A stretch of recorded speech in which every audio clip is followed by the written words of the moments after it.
السلام علیکم every one. اگر آپ نے میرے چینل کو ابھی تک سبسکرائب نہیں کیا تو پلیز میرے چینل کو سبسکرائب کر دیں. بہت شکریہ. واپس آنے کے اگلے دن بعد میں نے آفس جوائن کر لیا تھا. پورا دن آفس گزارنے کے بعد میں شام کو واپس آیا تھا. اسٹڈی میں آنے کے بعد میں اسٹڈی ٹیبل پر رکھی ہوئی گزشتہ دنوں کی ڈاک دیکھ رہا تھا. ایک لفافے پر نظر پڑتے ہی میرا سانس رک گیا تھا. میں اس تحریر کو لاکھوں میں پہچان سکتا تھا. وہ مشل کے ہاتھ سے لکھا ہوا پتہ تھا. میں نے بےتابی سے لفافہ کھولا. ایک رکا نکل کر ٹیبل پر گر پڑا. میں نے اسے اٹھایا. اس کی آخری تحریر میرے سامنے تھی. اسود علی، میں جو ہمیشہ تمہارے لیے دعائیں کرتی رہی ہوں، آج پہلی بار تمہیں کوئی دعا نہیں دوں گی. نہ یہ کہوں گی کہ تم ہمیشہ سلامت رہو، اور نہ یہ کہ تم خوش بھی رہو اور لمبے عرصے تک جیو بھی. میں تو صرف یہ سوچ رہی ہوں کہ میں نے تم پر اعتبار کیا کیسے. میں تو کبھی کسی سے دھوکہ نہیں کھاتی تھی. مجھے تو بہت فخر تھا کہ مجھے لوگوں کی پہچان ہے. میں چہرے سے انہیں جان لینے کا دعویٰ کرتی تھی. پر مجھے پتہ ہی نہیں چلا میں نے کب تمہارے جیسے سانپ اپنی آستین میں پال لیا. مانتی ہوں زندگی میں پہلی بار اعتراف کر رہی ہوں کہ میں بیوقوف ہوں، بلکہ پاگل ہوں. اور یہ جو سچائی اور اچھائی کے پھندے میں نے اپنے گلے میں ڈال رکھے ہیں نا، اب یہ ہی مجھے مار ڈالیں گے. میری سچائی کہاں میرے کام آئی ہے، اور میری اچھائیوں نے کب مجھے نقصان سے بچایا ہے. میں نے تو کبھی کسی کا برا نہیں چاہا. میں نے تو کبھی کسی کو فریب نہیں دیا. پھر میری زندگی میں تم کیوں آ گئے؟ آخر تمہیں میں نے کیا تکلیف پہنچائی تھی؟ آج مہرین نے مجھے بتایا تھا کہ تم شروع سے ہی اسے محبت کرتے تھے. میرے ساتھ صرف اسے خوش کرنے کے لیے افیئر چلا رہے تھے. اس نے مجھے تمہارے ہاتھ سے لکھے گئے خطوط دکھائے تھے جن میں تم نے میرا مذاق اڑایا تھا. تم نے لکھا تھا کہ مجھے تماشا بنا کر تمہیں اس لیے خوشی ہو رہی ہے کیونکہ تم نے مہرین کو خوش کر دیا ہے. ہاں، واقعی تم نے مجھے تماشا بنا دیا ہے، مگر تم خود بھی ایک دن تماشا بن جاؤ گے، کیونکہ جس مہرین کے لیے تم نے میرے ساتھ یہ فراڈ کیا، وہ بھی تم سے فراڈ کر رہی ہے. اس نے منگنی تمہارے ساتھ ضرور کی ہے، مگر شادی وہ تمہارے ساتھ نہیں کرے گی. وہ شادی اسفند سے کرے گی، جس سے وہ محبت کرتی ہے. اور پھر تم بھی میری طرح خالی ہاتھ رہ جاؤ گے. اسود، تم دونوں نے میرے ساتھ یہ سب کیوں کیا؟ آخر کیوں؟ میں نے تو کبھی تم دونوں کا برا نہیں چاہا، کبھی تم دونوں کو نقصان نہیں پہنچایا. تم جانتے ہو میں مہرین سے کتنی محبت کرتی تھی. میں نے اسے ہر مصیبت سے بچانے کی کوشش کی تھی، مگر اس نے مجھے ہی اپنی ضد اور حسد کی بھٹی میں جھونک دیا.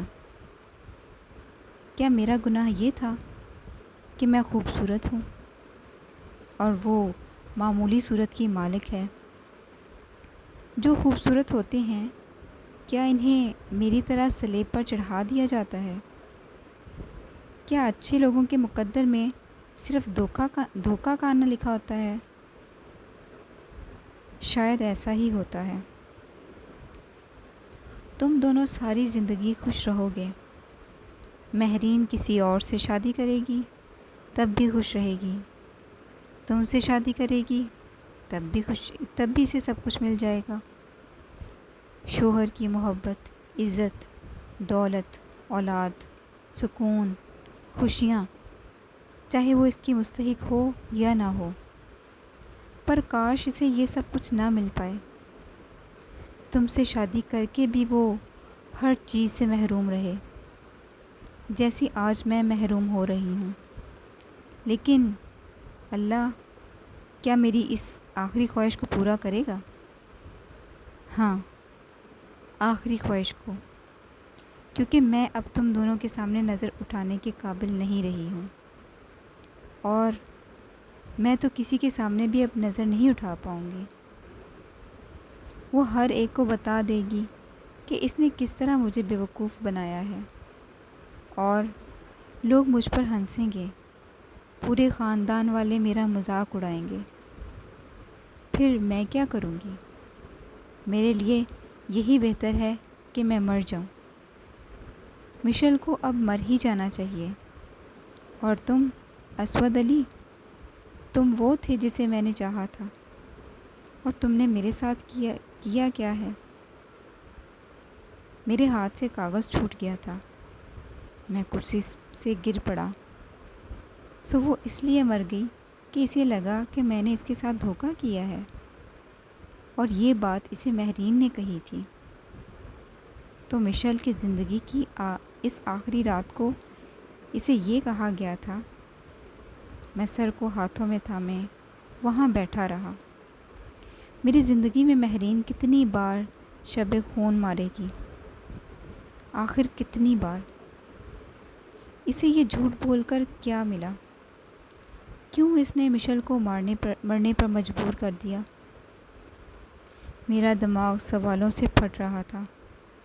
میرا جی چاہ رہا تھا کہ میں مہرین کو ایسے دہکتے ہوئے الاؤ میں پھینک دوں جہاں وہ جلتی رہے، اتنی دیر تک جلتی رہے جب تک اسے اپنی زندگی کے سارے گناہ یاد نہ آ جائیں۔ اس نے پتہ نہیں اپنی کس کس محرومی کا بدلہ لیا تھا، مگر کیا اس کی محرومیوں کی ذمہ دار مشل تھی یا میں اس کا ذمہ دار تھا؟ اگر میری زندگی میں مشل کو نہیں آنا تھا تو اب مہرین کی زندگی میں بھی کوئی اسفند نہیں آئے گا۔ اگر مشل زندگی کی ہر چیز سے محروم ہو گئی تھی تو وہ بھی ہو جائے گی۔ مشل تو ایک بار مری تھی، مگر مہرین بار بار مرے گی۔ میں نے امی کو لاہور فون کیا تھا اور انہیں کہا تھا کہ میں منگنی برقرار رکھنا چاہتا ہوں۔ وہ میرے فیصلے پر حیران رہ گئی تھیں۔ ابھی کل ہی تو میں انہیں منگنی کی انگوٹھی دے کر آیا تھا، اور آج میں انہیں کہہ رہا تھا کہ میں اس سے منگنی کرنا چاہتا ہوں۔ وہ کچھ بول نہیں پائی تھی۔ میں نے انہیں اس کا موقع ہی نہیں دیا تھا۔ میں نے فون بند کر دیا تھا۔ پھر میں نے انہیں فون نہیں کیا۔ مشل کے 10ویں کے بعد وہ کراچی آ گئی تھی۔ میں 10ویں پر نہیں گیا۔ میں اب وہاں صرف ایک بار جانا چاہتا تھا، صرف ایک بار۔ امی نے ابھی مہرین سے منگنی کی بات نہیں کی تھی۔ وہ یہ بات مشل کے چہلم کے بعد کرنا چاہتی تھی۔ میں نے کوئی اصرار نہیں کیا تھا، جلدی مجھے بھی نہیں تھی۔ مشل کے چہلم پر امی لاہور گئی تھیں اور چند دن وہ وہیں رہیں۔ پھر انہوں نے مجھے وہاں سے فون کر کے کہا تھا کہ مہرین اب منگنی پر رضامند نہیں ہو رہی۔ ایک آگ تھی جو میرے اندر بھڑک رہی تھی۔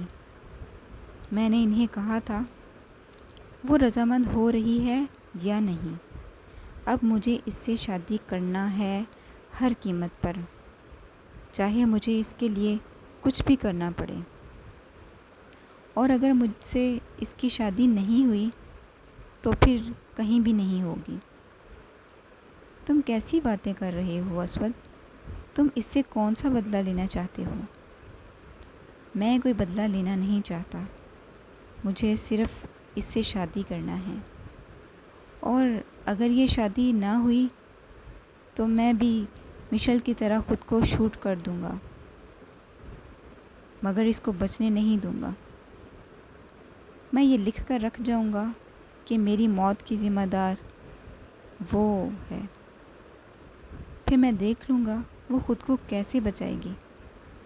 میں نے فون کا ریسیور پٹخ دیا تھا۔ میں نہیں جانتا کہ امی نے اسے کیا کہا تھا، کیا واسطہ دیا تھا، کون سی دھمکی کا استعمال کیا تھا۔ مگر جب وہ واپس آئی تھیں تو رضامندی کی خبر لائی تھیں۔ مشل کے گھر والے اس خبر سے برہم تھے اور انہوں نے ہم سے قطع تعلق کر لیا تھا۔ مہرین اپنی امی کے پاس چلی گئی تھی اور پورے 3 ماہ بعد میں اسے بہت سادگی سے بیاہ لایا تھا۔ میں نے امی کی ساری باتیں رد کر دی تھیں۔ وہ اس کی شادی بہت دھوم دھام سے کرنا چاہتی تھیں، مگر مجھے کسی دھوم دھام کی ضرورت نہیں تھی۔ یہ سب خوشی کے اہتمام ہوتے ہیں اور میں خوش نہیں تھا۔ شادی کی رات اپنے کمرے میں جانے سے پہلے امی نے مجھے کہا تھا، مہرین بے قصور ہے اسود، اس کی کوئی غلطی نہیں ہے، اس نے کچھ نہیں کیا، تم اس پر کوئی زیادتی مت کرنا، جو ہو چکا ہے اسے بھول جاؤ، اب وہ تمہاری بیوی ہے، اس کی عزت اور محبت کرنا تمہارا فرض ہے۔ میں نے اسے رضامند کرنے کے لیے اسے بہت وعدے دیے تھے، اب میری زبان کا پاس رکھنا۔ مجھ پر ان کی کسی التجا کا کوئی اثر نہیں ہوا تھا۔ ہاں، میں جانتا ہوں کہ وہ میری بیوی ہے اور مجھے دیکھنا ہے کہ وہ کتنی اچھی بیوی ہے۔ بے قصور تو کوئی اور بھی تھا، پھر بھی کیا ہوا؟ اسود، امی نے میرا بازو پکڑ کر پتہ نہیں مجھے کیا یاد دلانے کی کوشش کی تھی۔ آپ فکر نہ کریں امی، وہ زندہ رہے گی، اسے کچھ نہیں ہوگا، میں اسے قتل کرنے کی حماقت نہیں کروں گا۔ میں نے ان کا ہاتھ اپنے بازو سے چڑھاتے ہوئے انہیں تسلی دی تھی۔ پھر میں کمرے میں آ گیا۔ وہ سر جھکائے اور اسی لباس میں اس جگہ بیٹھی ہوئی تھی جہاں میں مشل کو دیکھنا چاہتا تھا، اور مشل اس وقت قبر میں تھی۔ میرا خون کھول رہا تھا اور میرا دل چاہ رہا تھا کہ میں اس کے گلے میں پھندا ڈال کر اسے چھت سے لٹکا دوں، جب تک اس کا سانس بند نہ ہو جائے، مگر مجھے کچھ اور کرنا تھا۔ یہ وہ کمرہ ہے جہاں آنے کی خواہش شاید تم نے کبھی نہ کی ہو، پر جسے یہاں آنے کی خواہش تھی تم نے اسے قبر میں پہنچا دیا۔ میں نے اس کے سر سے دوپٹہ اتار کر دور پھینک دیا تھا۔ اس نے مجھے دیکھا تھا، اس کے چہرے کا رنگ اڑ گیا تھا۔ میری جگہ تم شاید اسفند کو دیکھنا چاہ رہی تھی یا شاید کسی اور کو۔ کچھ پتہ نہیں ہوتا تم جیسی لڑکیوں کا کب کس پر فدا ہو جائیں۔ اس نے نظریں جھکا لیں۔ اس خط کو پڑھو۔ اس نے مجھے اس رات کو لکھا تھا جب تم نے اسے یہ کہا تھا کہ میں نے اسے فریب دیا، اس کے ساتھ دھوکہ کیا۔ میں نے اس خط کو جیب سے نکال کر اس کے چہرے کے سامنے کر دیا۔ اس نے نظر اٹھا کر مجھے دیکھا اور پھر خط کو دیکھنے لگی۔ اس کے چہرے کے تاثرات بدل گئے تھے۔ میں نے ایسا کچھ نہیں کیا تھا۔ چند لمحوں کے بعد اس نے کہا تھا، کتنا جھوٹ بولو گی، آخر کتنا جھوٹ بولو گی؟ کیا تمہیں خود سے گھن نہیں آتی؟ کوئی ایک خوبی بھی نہیں ہے تم میں، بلکہ خامیوں کا مرقع ہو۔ صرف چہرہ بدصورت نہیں ہے تمہارا، دل اس سے بھی زیادہ گھنونا ہے، دماغ اس سے بھی زیادہ مکروہ ہے، اور زبان اس سے بھی زیادہ گھٹیا ہے، اور تمہارا ہر جھوٹ تمہارے چہرے کی بدصورتی میں اضافہ کرتا جاتا ہے۔ کبھی زندگی میں سچ بولا ہے تم نے، جیسے مشل بولتی تھی؟ لیکن سچ نے اگر مشل کو کوئی فائدہ نہیں پہنچایا تو اب جھوٹ بھی تمہیں کوئی فائدہ نہیں پہنچا سکے گا۔ میں تمہارے اس بھیانک چہرے کو لوگوں کے سامنے ظاہر کر دوں گا۔ انہیں تمہاری اصلیت بتاؤں گا، اور ایک وقت ایسا آئے گا کہ لوگ تم پر تھوکیں گے، بالکل اسی طرح میں نے اس کے چہرے پر تھوک دیا تھا۔ اس نے آنکھیں بند کر لیں اور آنکھیں بند کیے ہوئے ہاتھ سے اپنا چہرہ صاف کیا۔ میں بیڈ سے کھڑا ہو گیا۔ اسود، اس کی موت میں میرا کوئی ہاتھ نہیں ہے۔ اس رات میں نے اسے کچھ بھی نہیں کہا تھا۔ وہ اب میری طرف نہیں دیکھ رہی تھی، بلکہ اپنے ہاتھوں کی پشت پر نظریں جمائے ہوئے تھی۔ آج آخری بار تم نے میرا نام لیا ہے۔ آئندہ تم اپنی گندی زبان سے میرا نام نہیں لوگی۔ جو بات مشل نے کہی ہے وہ کبھی جھوٹ نہیں ہو سکتی، کبھی نہیں۔ اور تمہاری تو پوری ذات ہی جھوٹ سے بنی ہے۔ تمہارا باپ بھی یوں ہی جھوٹ بولتا تھا۔ اپنا نشہ پورا کرنے کے لیے وہ کس طرح گھر گھر جا کر کہانیاں گھڑ کر سناتا تھا، یہ میں اچھی طرح جانتا ہوں۔ اور تم بھی اس کی اولاد ہو۔ یاد ہے نا، اس کی لاش ایک گندی نالی میں پڑی پائی گئی تھی، اور تم بھی ایک دن اسی طرح کسی سڑک کے کنارے پائی جاؤ گی۔ تمہارے باپ کو تو نشے نے مارا تھا، مگر تمہیں تمہارا جھوٹ مارے گا۔ اس زیور اور لباس کو اتار دو۔ آج کے بعد تم کبھی کوئی زیور نہیں پہنو گی، کبھی کوئی اچھا لباس نہیں پہنو گی۔ تمہارے جسم پر وہ لباس ہونا چاہیے جو تمہیں تمہاری اوقات یاد دلاتا رہے۔ اپنی ماں کو بتا دینا کہ اب نہ وہ تم سے ملنے آئیں، نہ تم اس سے ملنے جاؤ گی۔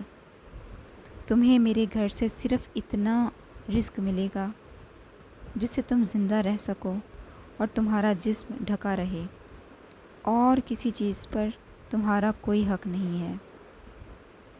وہ میرے خاموش ہونے پر بیڈ سے اٹھ گئی تھی۔ کمرے کے ایک کونے میں جا کر اس نے کارپٹ پر پڑا ہوا دوپٹہ اٹھایا اور ڈریسنگ روم میں چلی گئی۔ میں نے فریج سے پانی کا گلاس لے کر پیا، مگر میرے غصے کے آگے کی آگ ابھی بھی ٹھنڈی نہیں ہوئی تھی۔ وہ کچھ دیر کے بعد ایک سادہ سوٹ میں ملبوس ڈریسنگ سے باہر آئی تھی، بہت خاموشی سے۔ بیڈ کی دوسری طرف جا کر تکیہ لیے بغیر کارپٹ پر لیٹ گئی تھی۔ میں نے لائٹ آف کر دی۔ بستر پر لیٹ کر میں نے اپنے آئندہ کے لائحہ عمل کے بارے میں سوچتا رہا۔ پھر میں آنکھیں بند کر کے سو گیا۔ اگلی صبح 5 بجے الارم کی آواز سے میری آنکھ کھل گئی تھی۔ میں نے کمرے کی لائٹ جلا دی، وہ بھی اٹھ کر بیٹھ گئی تھی۔ 6 بجے کی فلائٹ سے تم میرے ساتھ کراچی جا رہی ہو۔ میں اسے اطلاع دے کر واش روم میں چلا گیا۔ 20 منٹ میں نہانے کے بعد میں کپڑے پہن کر تیار ہو چکا تھا۔ ڈرائنگ روم میں آ کر میں نے ایک بیگ میں اپنی چیزیں رکھی اور کمرے میں آ گیا۔ وہ اسی طرح کا کارپٹ پر بیٹھی تھی۔ صرف منہ دھو اور اپنا بیگ لے کر باہر آ جاؤ۔ میں اسے ہدایات دے کر باہر آ گیا۔ ملازم کو اٹھا کر میں نے اپنے جانے کی اطلاع دی تھی اور اسے کہا تھا کہ وہ ہمیں گاڑی پر ایئرپورٹ چھوڑ آئے۔ وہ بے حد حیران تھا، مگر اس نے کچھ پوچھنے کی ہمت نہیں کی تھی۔ وہ میرا بیگ گاڑی میں رکھ رہا تھا۔ جب وہ باہر آئی تھی، ملازم نے اس کا بیگ پکڑنا چاہا، مگر میں نے اسے روک دیا۔ یہ خود رکھ لے گی۔ مہرین نے گاڑی میں اپنا بیگ رکھ دیا۔ پھر ملازم ہمیں ایئرپورٹ چھوڑ آیا تھا۔ کراچی پہنچنے کے بعد میں اسے گھر چھوڑنے کے بعد سیدھا آفس چلا آیا تھا۔ شام کو جب میں گھر واپس پہنچا تو امی کا فون آیا تھا۔ وہ صبح سے بار بار فون کر رہی تھی۔ مگر آفس میں نے اپنے پی اے کو ہدایت کر رکھی تھی کہ وہ لاہور کی کوئی بھی کال میرے فون سے کنیکٹ نہ کرے۔ یہ کیا حرکت کی تم نے؟ کسی کے سامنے مجھے نظر اٹھانے کے قابل نہیں رکھا۔ اس طرح اسے لے کر کراچی چلے گئے ہو، تمہیں شرم نہیں آئی کہ میں اس کی ماں کو کیا منہ دکھاؤں گی؟ اس میں شرمندگی والی کوئی بات نہیں ہے۔ میں اپنی بیوی کو لے کر یہاں آیا ہوں۔ ویسے بھی ولیمے کی کوئی دعوت میں نے ارینج نہیں کی تھی، اور جہاں تک مہرین کی امی کی بات ہے تو آپ ان سے کہہ دیں کہ اب وہ اپنی بیٹی کو بھول جائیں۔ اب مہرین کبھی ان سے ملنے نہیں جائے گی۔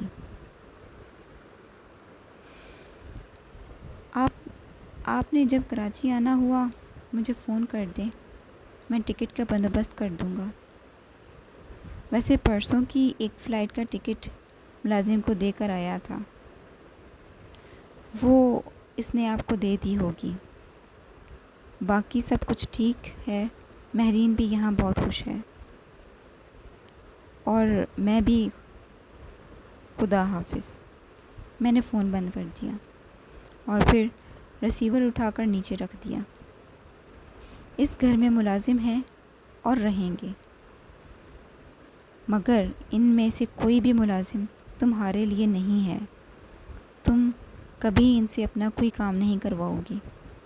تم اپنا ہر کام خود کرو گی، اپنے لیے کھانا الگ بناؤ گی، تمہارے استعمال کے برتن بھی الگ ہوں گے۔ تم میری کسی چیز کو میری اجازت کے بغیر ہاتھ نہیں لگاؤ گی، چاہے وہ کارنر پر پڑا ہوا وہ کرسٹل باؤل ہی کیوں نہ ہو۔ کبھی بھی تمہیں کوئی روپے نہیں دوں گا۔ زندہ رہنے کے لیے کھانے کی ضرورت ہوتی ہے، وہ تمہیں مل جائے گا۔ باقی چیزیں بہت غیر اہم ہیں۔ تم کبھی کوئی فون ریسیو نہیں کرو گی، چاہے گھر میں کوئی بھی نہ ہو، تب بھی تم فون کے پاس نہیں جاؤ گی۔ اس نے سر جھکائے میری ہدایت سنی تھی۔ میں اپنے کمرے میں چلا آیا۔ حسب توقع امی اگلے دن ہی چلی آئی تھیں۔ انہوں نے مجھے بے حد ڈانٹا تھا۔ میں نے بڑے پرسکون انداز میں ان کی جھاڑ سنی تھی، اور مجھ پر اس کا کوئی اثر نہیں ہوا تھا۔ میں اب بھی اپنی بات پر قائم تھا کہ میں اب مہرین کو کسی سے ملنے نہیں دوں گا، چاہے وہ کوئی بھی ہو۔ میں نے انہیں مہرین پر عائد کی جانے والی پابندیوں کے بارے میں بتا دیا تھا۔ کچھ دیر تک تو وہ کنگ بیٹھی رہیں، پھر انہوں نے کہا تھا، تم یہ سب کرنے کے لیے اس سے شادی کرنا چاہتے تھے؟ ہاں، یہی سب کرنے کے لیے اس سے شادی کرنا چاہتا تھا۔ میں نے کرسی پر جھولتے ہوئے کہا، یہ سب میری وجہ سے ہوا ہے۔ میں نے ہی اسے اس شادی پر تیار کیا تھا۔ نہ میں اسے اصرار کرتی، نہ وہ اس جہنم میں آتی۔ میں نے ان کی بات پر کرسی پر جھولنا بند کر دیا۔ آپ اس پچھتاوے سے باہر نکل آئیں۔ وہ آپ کی بات نہ مانتی، تب بھی مجھے شادی اسی سے ہی کرنا تھی، چاہے زبردستی سے ہی، اور میں اس کے لیے ہر حربہ استعمال کرنا چاہتا تھا، چاہے مجھے اس کے لیے اسے کڈنیپ ہی کیوں نہ کروانا پڑتا، مگر اسے آنا اسی گھر میں تھا۔ سو آپ کے اصرار نے اسے اس جہنم میں آنے پر مجبور نہیں کیا۔ اس کا کردار اسے یہاں لایا ہے، اور اسے یہیں آنا تھا۔ اسود، تم یہ سب مت کرو۔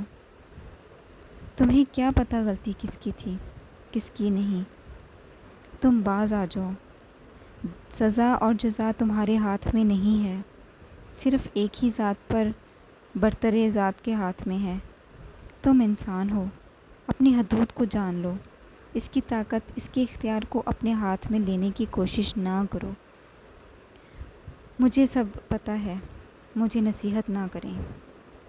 کون سچا ہے کون جھوٹا، کسے سزا ملنی چاہیے کہ انعام، اس کا فیصلہ یہی ہو جانا چاہیے۔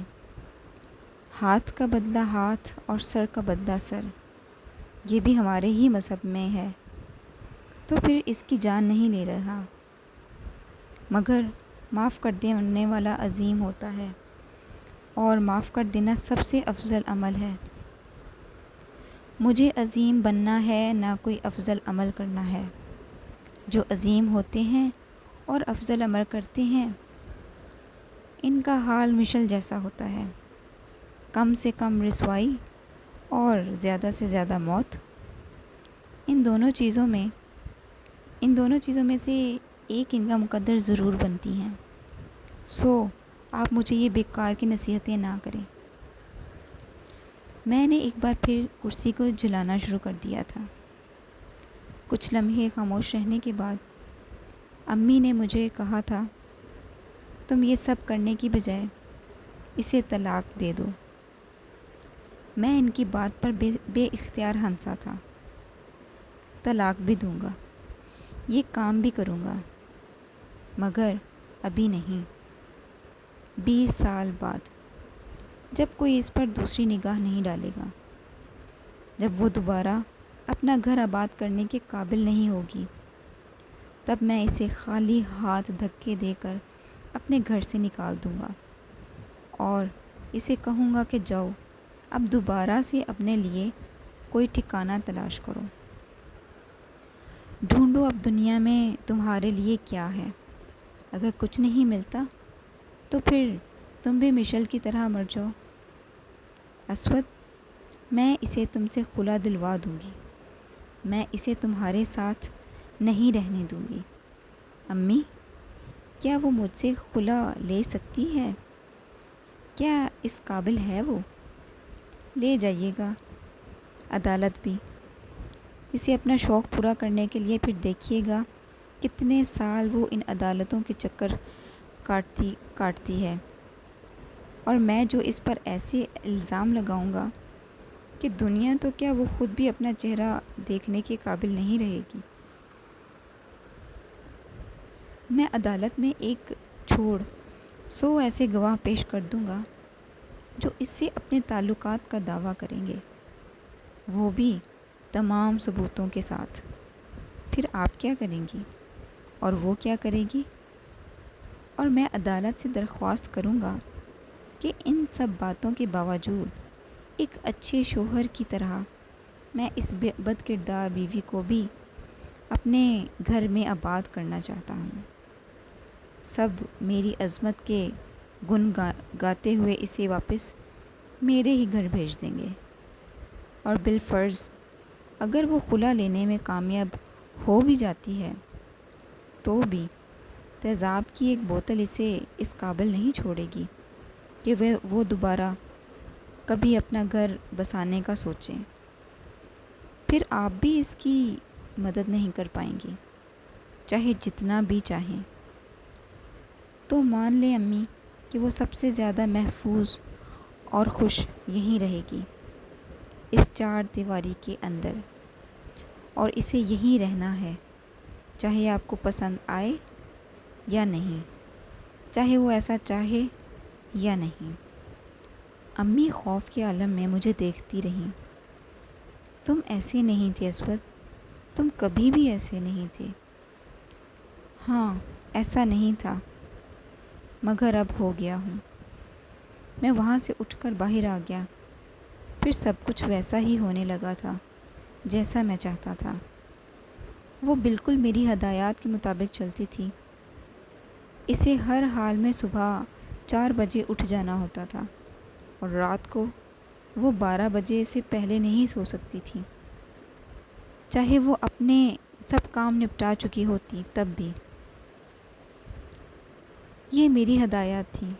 وہ صرف گھر کے اندر پھر سکتی تھی، چھت پر، لان میں یا پورچ میں نکلنے کی اجازت نہیں تھی اسے۔ وہ صرف صبح یا رات کے وقت کھانا کھا سکتی تھی، اور وہ بھی صرف دال یا سبزی۔ اس کے علاوہ اسے کچھ نہیں دیا جاتا تھا۔ امی اسے دیکھ کر بعض دفعہ رونے لگتی اور مجھے بد دعائیں دینا شروع ہو جاتی یا خود کو کوسنے لگتی، مگر مجھے ان چیزوں سے کوئی فرق نہیں پڑتا تھا۔ وہ تو زندہ تھی اور مشل، وہ تو مر گئی تھی۔ پھر بھی انہیں مہرین کا زیادہ خیال تھا، مشل کا نہیں۔